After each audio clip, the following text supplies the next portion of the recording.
Hello friends, welcome to Katiyar DK education point. I am Divya और आज हमारी ईवीएस की क्लास है। क्लास थर्ड की एनसीईआरटी की बुक हम कर रहे थे और आज हमारी क्लास नंबर 6 है और ये क्लास आपकी सीटेट पेपर 1 के लिए है। तो आज हम इसमें करने वाले हैं चैप्टर 19, 20, 21, 22, 23 और 24। आज ये सारे चैप्टर हम इसमें कंप्लीट करने वाले हैं। तो चलिए क्लास को शुरू करते हैं। चैप्टर नंबर 19, हमारे साथी जानवर, है ना।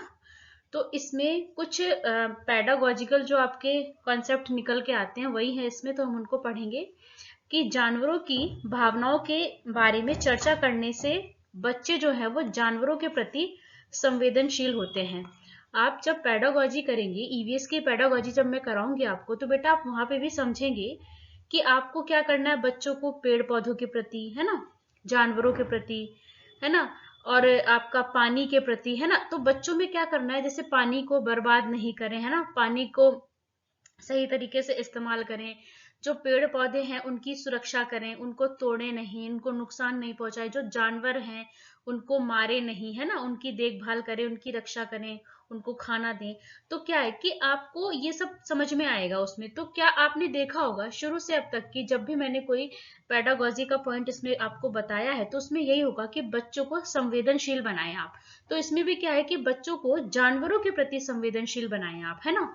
तो यही इसमें पेडागोजी जब हम करेंगे ना तो आपको समझ में आएगा। और ये आपकी एनसीईआरटी में जो पॉइंट दिए हुए हैं बेटा वो मैंने लिए हैं, है ना। चलिए फिर आगे क्या है कि हम जानवरों को पालते हैं, उनकी देखभाल करते हैं। यह संबंध समझने से बच्चों को उनके परिवेश में जीवों की आपसी निर्भरता जो है वो समझने में आसानी होगी। बच्चों को ये समझने में आसानी होगी कि कैसे हम जानवरों पर और वो हमारे ऊपर निर्भर हैं, कैसे हम पेड़ पौधों पर निर्भर हैं, है ना। तो ये सारी चीजें बच्चों को समझने में आसानी होगी। आगे बढ़ेंगे हम। मिट्टी के एक चौड़े मुंह का बर्तन लो, है ना, और बर्तन को रस्सी से बांधकर लटकाओ, जैसा चित्र में दिखाया गया है यहाँ पर, है ना। अब उस बर्तन में पानी डालकर उसे किसी पेड़ की शाखा पर या घर के बाहर किसी खूंटी से टांग दो और उसमें रोज पानी भरो। देखो पानी पीने के लिए कौन कौन से पक्षी वहां आते हैं। अब ये क्या है, पक्षियों के लिए पानी का इंतजाम करना, है ना। तो ये बच्चों को आप सिखाएं कि भाई बच्चों जो पक्षी हैं उनके लिए आप पानी रखें, है ना। तो ये सबको समझाया गया इसमें। आगे बढ़ेंगे हम। पानी की जरूरत हमें भी है और जानवरों को भी है, ये बात तो बिल्कुल ठीक है ना। ऐसे ही कुछ और चीजें हैं जिन्हें हम और जानवर दोनों इस्तेमाल करते हैं। अब पानी जो है, जैसे पानी की जरूरत हमें भी है और जानवरों को भी है, ऐसे बहुत सी चीजें होती होंगी जिनकी जरूरत हमें भी होती है और जानवरों की होती है, तो हम दोनों ही उनका इस्तेमाल करते हैं। बच्चे को पक्षियों का प्याऊ बनाने में मदद करें। जो पीछे हमने इमेज देखी थी बेटा, उसमें क्या पक्षियों के लिए प्याऊ बनाया हुआ था, है ना, कि उसको पक्षी पानी पिएंगे उसमें पानी भरे। तो इससे जो है बाहर खुले में रखवाएं, जिससे बच्चे पक्षियों को नजदीक से देखें और उनके बारे में बहुत सी चीजें जाने। अगर आप पानी रखते हैं पक्षियों के लिए तो पक्षी आएंगे, आप देखेंगे कि किस तरीके के पक्षी आते हैं, है ना। तो आप बच्चे जो है पक्षियों के बारे में सीखेंगे उससे, है ना। आगे क्या है, बच्चों से यह चर्चा की जा सकती है कि पशु पक्षियों को छूने का अर्थ उन्हें प्यार से सहलाना है, ना कि उन्हें सताना है ना। तो बच्चों को ये भी बताना है कि उनको छूने का मतलब है कि उनको प्यार से सहलाएं, ऐसा नहीं कि परेशान कर रहे हैं उनको, है ना। अगले पृष्ठ पर चित्र द्वारा दिखाई गई कहानी जो है प्रकृति में संतुलन को दर्शाती है और बच्चों को यह बात सहज और सरल तरीके से स्पष्ट कराना जरूरी है ना। चलिए आगे बढ़ेंगे हम। अब यहाँ पर देखिए आप, ये जो भी पीछे मैंने लाइन पढ़ी कि अगले पृष्ठ पर जो कहानी है ना, तो ये क्या कहानी है बेटा, रानी का बाग, है ना। क्या है ये, रानी का बाग। तो रानी के बाग से जो है, रानी का बाग था, तो रानी के बाग से माली आम के टोकरे लाया, है ना। यहाँ पे देख रहे हैं आप इमेज में। तो इतने सारे आम, बहुत खूब, रानी ने बोला, है ना। तो फिर माली ने कहा, महारानी जी अगर पक्षी ना खाते तो आम इससे दुगने होते। किसने कहा, माली ने कहा। तो फिर रानी बोली, क्या कहा, पक्षी आम खा गए, तुमने पक्षियों को बाग में आने क्यों दिया। ये किसने बोला, रानी ने बोला। तो अब माली क्या बोल रहा है, गलती हो गई महारानी जी, अब किसी पक्षी को नहीं आने देंगे। किसने बोला, माली ने बोला। इसके बाद क्या हुआ, अगले साल, है ना, अगले साल क्या हुआ। अब रानी कहती है कि पहले से भी कम आम पक्षियों को बाग में आने से रोका क्यों नहीं, है ना, कि अब अगले साल भी आम कम थे। तो रानी बोलती है कि पहले से भी कम आम है, तो पक्षियों को बाग में आने से रोका क्यों नहीं। अब माली कहता है, क्या कहता है, रोका था महारानी जी, एक भी पक्षी नहीं आने दिया, पर इस बार तो फलों को कीड़े लग गए, है ना। देखो इस बार क्या हुआ, पक्षी नहीं आए लेकिन फलों को कीड़े लग गए। अब यहां से क्या समझ में आता है बेटा कि अगर पक्षी होते तो कीड़ों को खा लेते और फल खराब नहीं होते, है ना, ये समझ में आता है। तो देखो कि मतलब जो पक्षी हैं वो भी महत्वपूर्ण है, ऐसा नहीं है। अब रानी ने क्या कहा कि बाग में क्यों नहीं दिया पक्षियों को, सारे आम खा गए। माली ने इस बार आने नहीं दिया तो क्या हुआ, कीड़े खा गए। अगर पक्षी आते तो कीड़ों को पक्षी खा जाते तो आम बच जाते और आम खराब नहीं होते। चलिए आगे बढ़ेंगे हम। चैप्टर नंबर 20 क्या है ये, बूंद बूंद से, है ना। तो माधव राजस्थान के बज्जू गांव में रहता है। तो पहले तो पॉइंट आपको ये क्लियर हो गया बेटा, बज्जू गांव कहाँ है, राजस्थान में है। कहाँ है बज्जू गांव, राजस्थान में है। अब ये एक माधव नाम का बच्चा है जिसके बारे में, तो माधव जो है वो राजस्थान के बज्जू गांव में रहता है। तो यहाँ से हमें ये समझ में आया कि बज्जू गांव जो है वो राजस्थान में है। गांव में देखो तो चारों तरफ रेत ही रेत दिखाई देती है।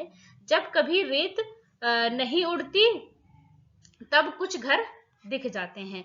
तो क्योंकि वहां इतनी रेत है कि घर भी नहीं दिखाई देते, है ना।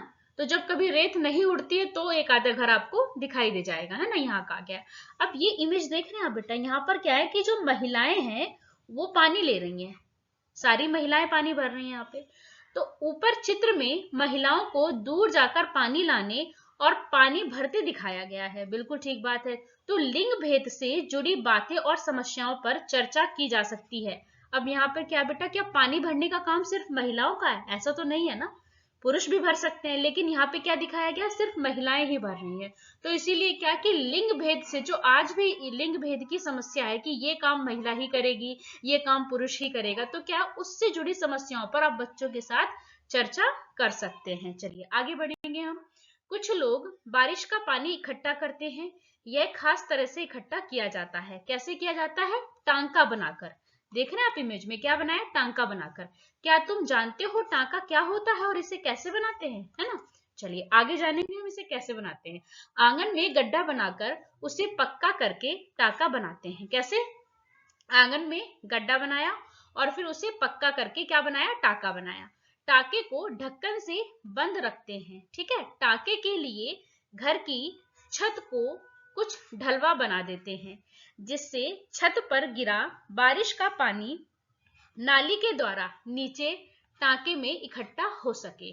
छत की नाली पर जाली लगा देते हैं, है ना, जिससे कूड़ा कचरा जो है वो टांके में ना जा सके और यह पानी साफ करके पीने के काम में लाया जाता है। तो आपको समझ में आया कि टांका कैसे बनाया जाता है।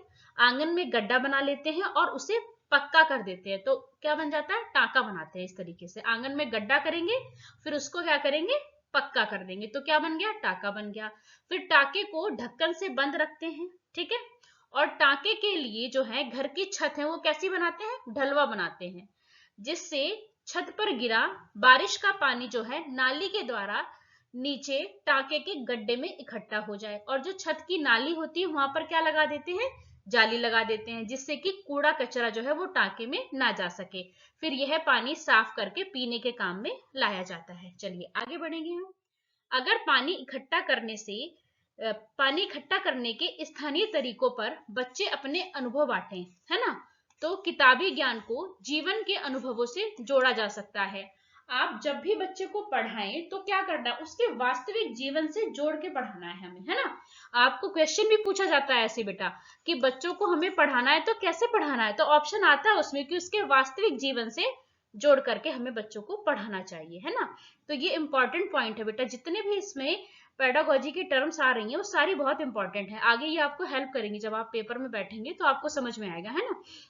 तो अगर पानी इकट्ठा करने जो करते हैं, जो वहाँ के स्थानीय तरीके, अगर आप बच्चों से उनके अनुभव बांटने के लिए कहेंगे, उनके वास्तविक जीवन से जोड़ेंगे, तो बच्चों को अपनी बातें तो बच्चे बताएंगे और उनको और अच्छे से समझ में चीजें तब आती हैं जब आप बच्चे के वास्तविक जीवन से जोड़ देते हैं, है ना। चलिए, जिस जगह पर पानी की किल्लत होती है वहां के लोग पानी की बचत करने और उसके दोबारा इस्तेमाल के कई तरीके अपनाते हैं। जहां पर पानी की कमी होती है तो लोग क्या करते हैं, पानी की बचत भी करते हैं और पानी को दोबारा इस्तेमाल करने के तरीके अपनाते हैं। ऐसा वे मजबूरी में करते हैं। इस बात को समझकर बच्चे अपने जीवन में पानी की बचत करने के कुछ उपाय अपनाएं और अपनाएं तो पानी जो है वो सबका साझा है, ये बात भी वो समझ पाएंगे। पानी पे किसी एक व्यक्ति का अधिकार नहीं है, पानी तो सबका है, सबका साझा है। तो बच्चों को ये समझना चाहिए कि पानी की बचत कैसे करनी है और बच्चों को ये बताएं कि जहां पर पानी की दिक्कत होती है तो वहां कैसे लोग पानी की बचत करते हैं, है ना, और कैसे इस्तेमाल किए हुए पानी का दोबारा इस्तेमाल करने की कोशिश करते हैं, है ना। चलिए आगे बढ़ेंगे। यहाँ पर आपने एक इमेज देखी है बेटा, इसमें क्या है, ये एक महिला है, ये पानी लेके आती है।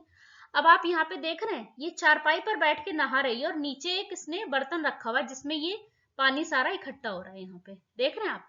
फिर इसी पानी से ये क्या कर रही है, अपनी गाय को नहला रही है।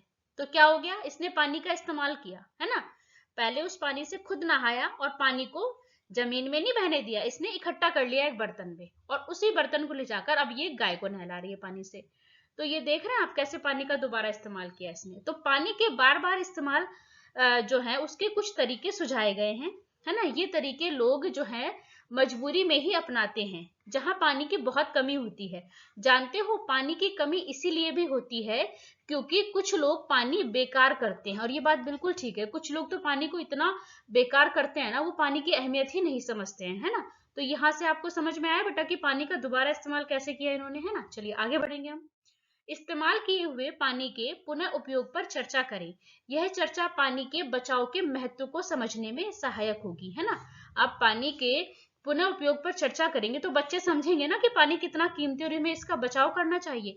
इस बारे में बच्चों के सुझाव सुनना और इन सुझावों को जीवन में अपनाने के लिए उन्हें प्रेरित करना जो है हमें चाहिए बच्चों को। आगे बढ़ेंगे हम। चैप्टर नंबर 21 क्या है, इसमें तरह तरह के परिवार। तो यहाँ पर हम परिवार के बारे में पढ़ेंगे कि परिवार कितने तरीके के होते हैं, है ना। तो आपने देखा होगा कि कुछ परिवार में बहुत सारे लोग होते हैं, है ना, और कुछ परिवार ऐसे भी होते हैं जहां पर सिर्फ मदर फादर और बच्चा ही होता है ना, बहुत कम लोग होते हैं।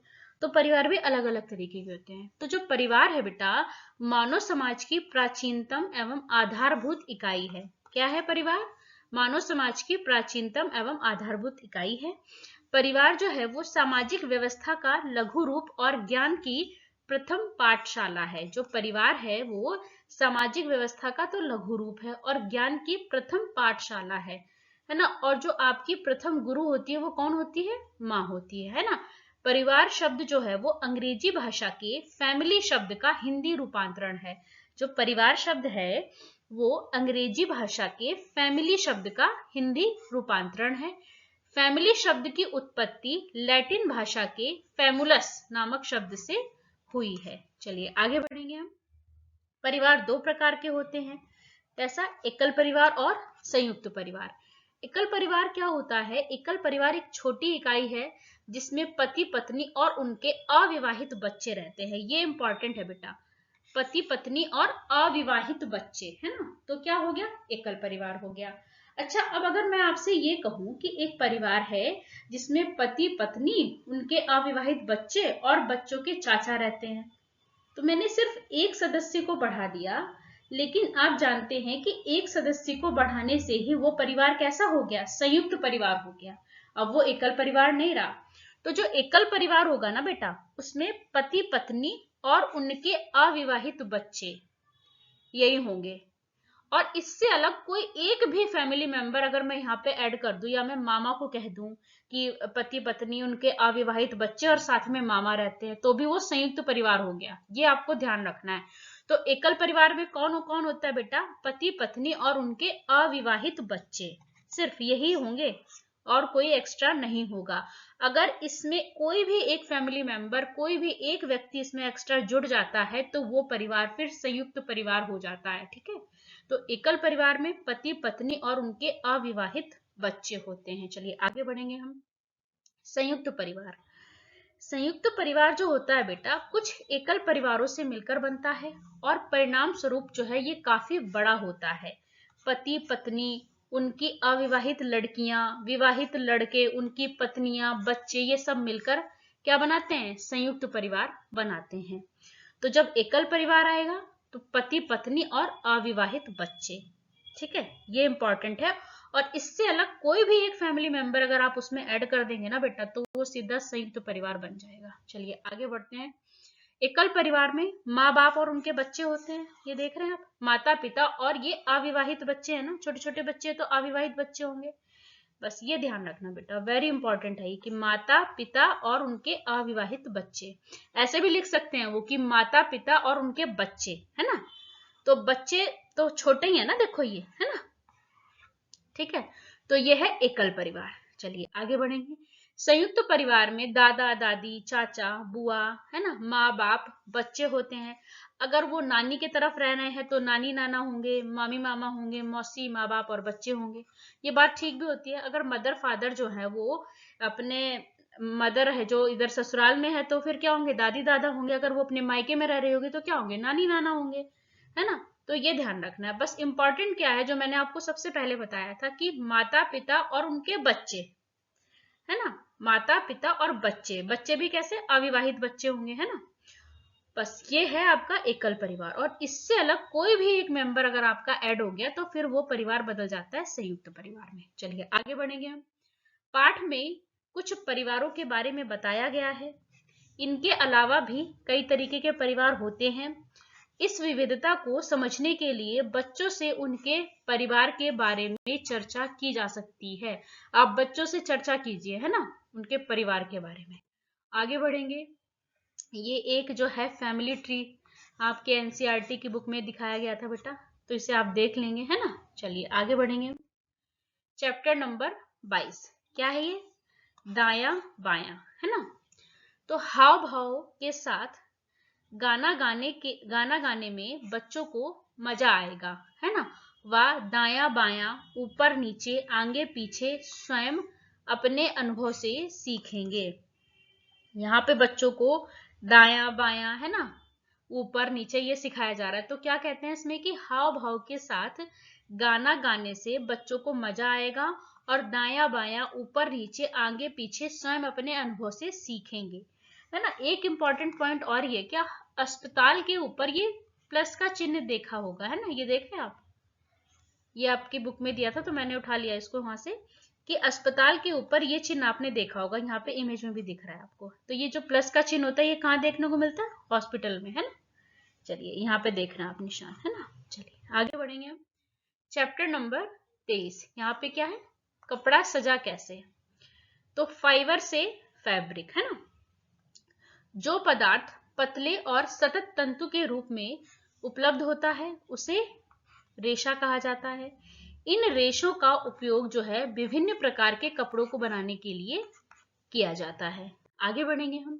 अब फाइबर कितने प्रकार का होता है ना। तो एक तो नेचुरल फाइबर होता है आपका, प्राकृतिक, और एक होता है सिंथेटिक, है ना। तो दो प्रकार का होता है। तो जो ये नेचुरल वाला होता है ये क्या है कि वे रेशे जो पौधों और जंतुओं से प्राप्त होते हैं प्राकृतिक रेशे कहलाते हैं। उदाहरण के लिए कपास, जूट, रेशम और ऊन, है ना। तो जूट फाइबर क्या है, जूट के पौधे के तने से ये प्राप्त होता है। वर्षा ऋतु में इसकी खेती की जाती है। आगे बढ़ेंगे हम। ऊन, ऊन हमें भेड़, बकरी, खरगोश, याक और ऊंट के बालों से हमें ऊन मिलता है। रेशम, रेशम हमें रेशम के कीड़ों से मिलता है ना। रेशमी रेशे जो हैं वो रेशम कीट के कोकून से प्राप्त होते हैं। जो रेशमी रेशे होते हैं वो रेशम कीट के कोकून से प्राप्त होते हैं। सिंथेटिक फाइबर, है ना, वे रेशे जो उद्योग में पेट्रोलियम से प्राप्त साधारण रसायनों से संश्लेषित होते हैं सिंथेटिक फाइबर कहलाते हैं, है ना। अब यहाँ पे आपके कुछ सिंथेटिक फाइबर के नाम दिए गए हैं, जैसे नायलॉन हो गया, पॉलिएस्टर हो गया, है ना। चलिए आगे बढ़ेंगे हम। चैप्टर नंबर 24 जीवन का जाल। ये इमेज देख रहे हैं आप बेटा। तो इसमें क्या नीचे दे रखा है, अब तक तुमने करीब करीब यह पूरी किताब जो है वो पढ़ ली होगी। तुमने पेड़ पौधों, जानवरों, पानी, घर, वाहनों तथा और भी कई चीजों के बारे में पढ़ा और सोचा, है ना। क्या तुम बता सकते हो कि हमने इन चीजों के बारे में कुछ जानने और सोचने की कोशिश क्यों की होगी, है ना। चलिए तो यहीं पे आपकी ये क्लास खत्म होती है। वीडियो अच्छी लगे तो लाइक करें, शेयर करें, चैनल को सब्सक्राइब करें। और कल हम जो इसकी नई बुक है आपकी 3rd क्लास की ईवीएस की, है ना, हमारा अद्भुत संसार, हम वो शुरू करेंगे कल से, है ना। Thanks for watching this video.